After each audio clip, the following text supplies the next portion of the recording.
কিভাবে পৌঁছাবে হাওড়া মেট্রো। চলো আজকের ভিডিও যাব হাওড়া মেট্রো স্টেশন।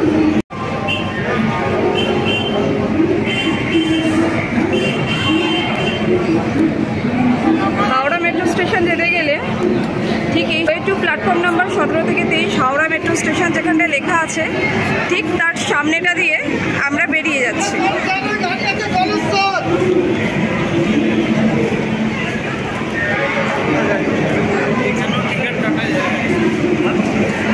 এটা দিয়ে এলেই দেখতে পাবো এই যে জায়গাটা একটু নতুনভাবে রেনোভেট হয়েছে। দেখো চারপাশটা নতুনভাবে রেনোভেট হয়েছে। অ্যাকচুয়ালি এই জায়গাটা একটু গোডাউন এরিয়া ছিল। আর এখানে টিকিটের কাউন্টারও আছে, যদিও টিকিট কাউন্টার এখনও খোলেনি। তাছাড়া ইভিএম মেশিন আছে, ইভিএম মেশিনে টিকিট কাটা যায়। টিকিট কাউন্টার আছে, তো এখানে আনরিজার্ভ টিকিট সমস্ত কাটা যাচ্ছে। এই হচ্ছে টিকিট কাউন্টার, 3খানা টিকিট কাউন্টার করা হয়েছে। আর তারপর আমরা একদম সামনের দিক দিয়ে বেরিয়ে যাব।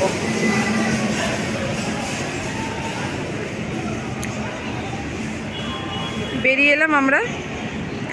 ডান দিকেই দেখতে পারবো একটা মেট্রো স্টেশন হয়েছে, যদিও সেটা এখনো ওপেন হয়নি।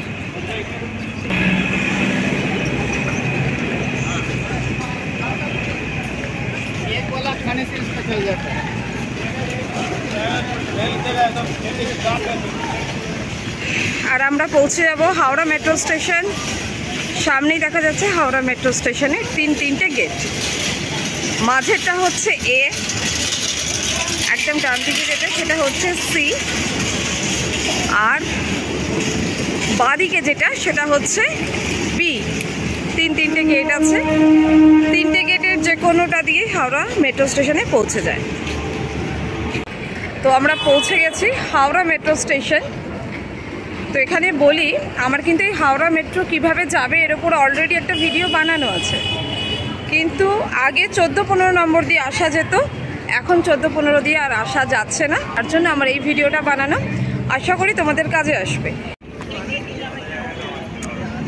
আমরা দাঁড়িয়ে আছি একদম লাস্ট গেট, বি নাম্বার গেটের দিকে। এখানে দেখা যাচ্ছে একটা সিঁড়ি আছে এবং আছে এসকেলেটর। আর মাঝেরটা হচ্ছে এ নাম্বার গেট। এ নাম্বার গেটে আছে সিঁড়ি, এসকেলেটর। এখানে একটা খাবার দাবারের দোকানও আছে এ নাম্বার গেটের পাশেই। আর একদম লাস্টে আছে সি নাম্বার গেট। সি নাম্বারের যে গেট সেটাতে কিন্তু শুধুই মাত্র এসকেলেটর আছে। এই হয়ে গেল ওভারঅল হাওড়া মেট্রো স্টেশনের ভিডিও। এবার তোমাদের সঙ্গে আমি আপডেট শেয়ার করব, যেটার জন্য আমরা সকলেই খুব আগ্রহ ভরে অপেক্ষা করছি। সেটা হচ্ছে খুব শীঘ্র হাওড়া ময়দান থেকে সেক্টর 5 পর্যন্ত মেট্রো চলাচল শুরু হয়ে যাবে। এখন যেটা দুটো সিগন্যালিং ব্যবস্থার মাধ্যমে আছে, হাওড়া ময়দান থেকে স্প্ল্যানেড পর্যন্ত একটা সিগন্যালিং সিস্টেম, আর দ্বিতীয়টা হচ্ছে শিয়ালদা থেকে সেক্টর 5।